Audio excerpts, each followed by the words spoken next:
ঝড়ের মাস বৈশাখ।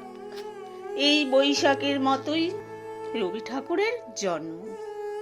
সোনার আশ্বিনে নয়, হিমের রাতের অকারণে নয়, ফুল রাঙানো ফাগুনে নয়, এই খড়গ ক্ষিপ্র বৈশাখেই তার জন্ম।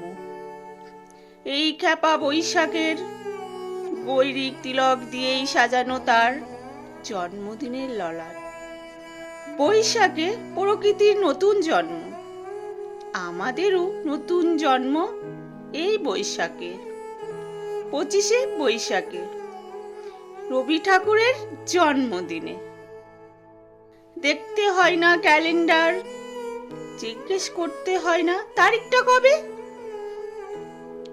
আগে থেকেই বুকের মধ্যে সাড়া ওঠে, 25শে বৈশাখ আসছে, রবি ঠাকুরের জন্মদিন। জন্মদিনের পরেও জন্মদিন ফুরাই না, রোজই তার জন্মদিন, 25শে বৈশাখ রোজই।